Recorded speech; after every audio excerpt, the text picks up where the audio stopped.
Fin mars, je suis parti en vacances avec un ami en Amérique du Sud. Au programme de ces 2 semaines, Rio de Janeiro, Buenos Aires, Patagonie et Santiago.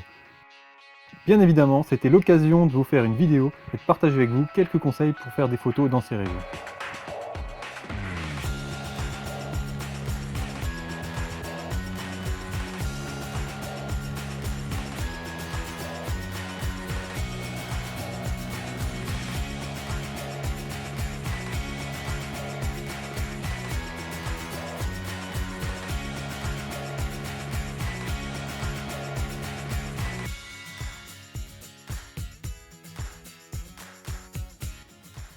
Mon anniversaire tombant durant le voyage, je me suis fait offrir mon cadeau avant de partir. Un objectif ultra grand angle, le Tamron 10 24 mm f3.5-4.5. J'avais donc emmené avec moi mon Canon EOS 100D, ce nouvel ultra grand angle, mon 55-250 mm et mon GorillaPod.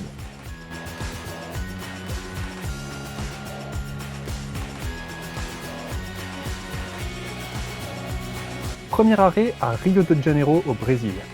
Et la ville étant dangereuse, mon premier conseil est de ne pas prendre votre appareil photo. Mon matériel photo est resté la plupart du temps à l'appartement.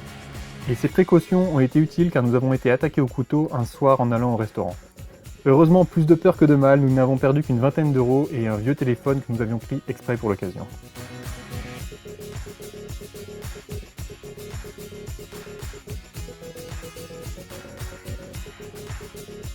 Je n'ai donc pris mon appareil photo que pour la journée où nous faisions les endroits les plus touristiques. Le Corcovado et le Pain de Sucre, une montagne assez connue avec un beau point de vue sur la ville. Le reste du temps, j'ai donc pris des photos avec mon téléphone, fait des photos très correctes tant que la luminosité est suffisante.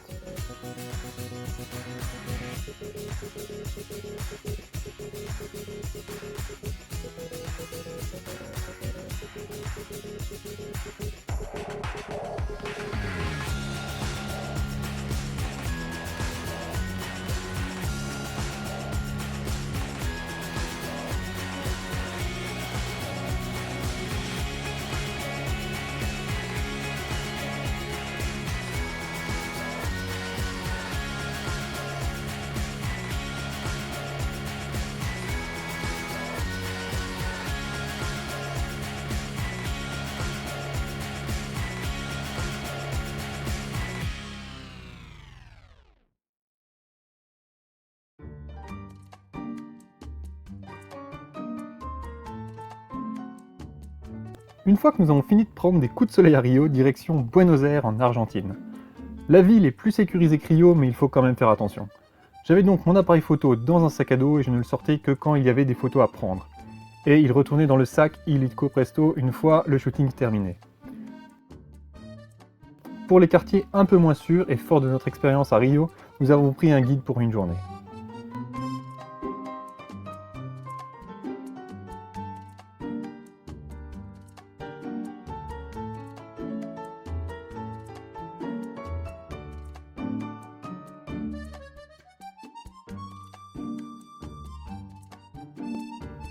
Il n'y a pas d'endroit très iconique à Buenos Aires, mais il est très agréable de se balader dans la ville à mi-chemin entre une ville américaine et une ville européenne.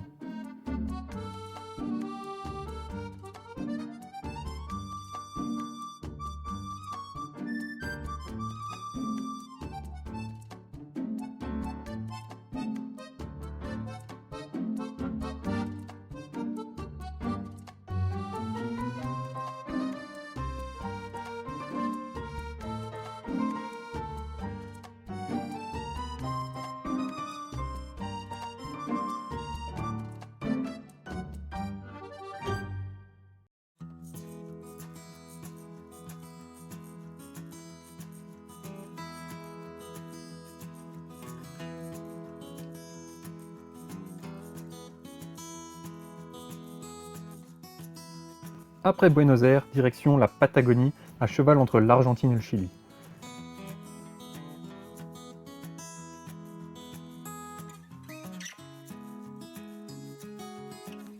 Notre première étape en Patagonie fut le glacier Perito Moreno. Le glacier est monumental, 50 mètres de haut, 5 km de large, 30 km de long, un magnifique sujet pour un ultra grand angle.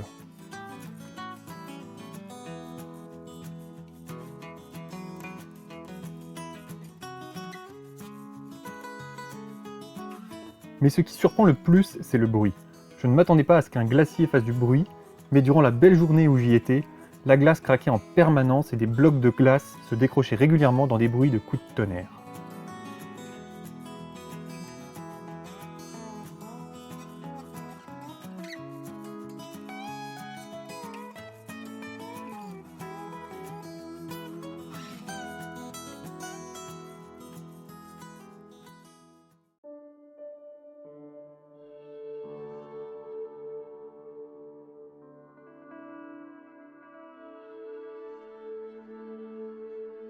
Deuxième étape en Patagonie, un trek de 4 jours dans le parc national de Torres del Paine au Chili. Environ 60 km de marche et 2000 mètres de dénivelé positif.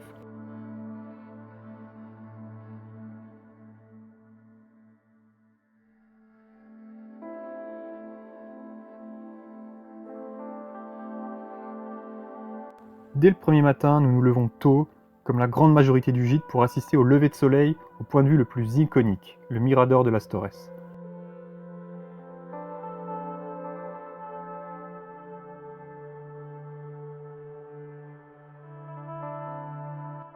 C'est ici que j'ai été content d'avoir emmené mon GorillaPod.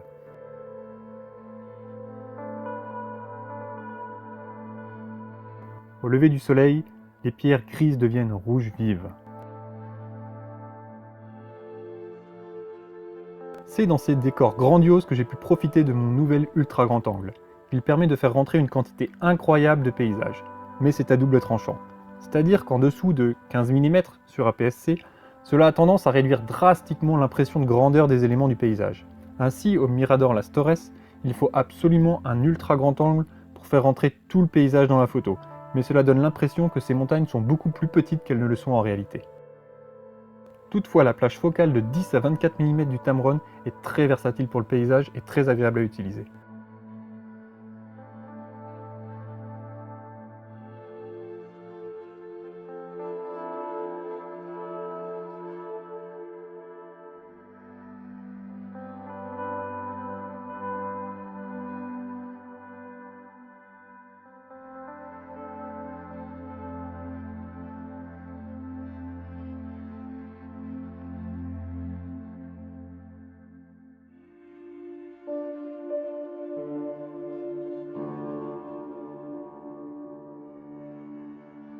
Ayant un trek de 4 jours, j'ai dû faire des concessions sur le poids et l'encombrement de mes affaires.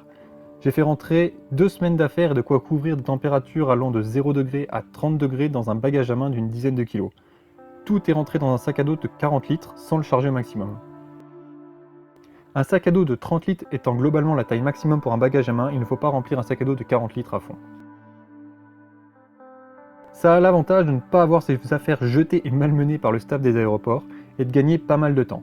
Le check-in en ligne est suffisant et permet donc de ne pas avoir besoin d'arriver très en avance à l'aéroport, et à l'arrivée vous gagnez encore une quinzaine de minutes comme vous n'avez pas à attendre pour votre valise.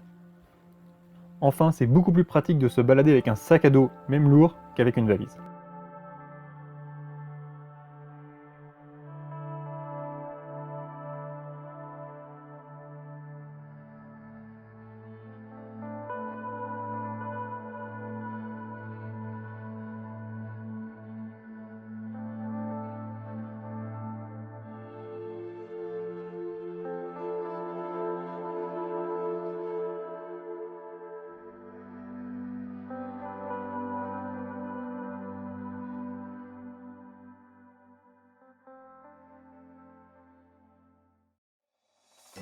Nous faisons une dernière escale à Santiago, juste le temps d'aller faire quelques photos à la plus haute tour d'Amérique du Sud au coucher du soleil. La difficulté de ce genre d'endroit, ce sont les reflets sur les vitres très épaisses qu'il est presque impossible d'éviter ou d'enlever à la retouche.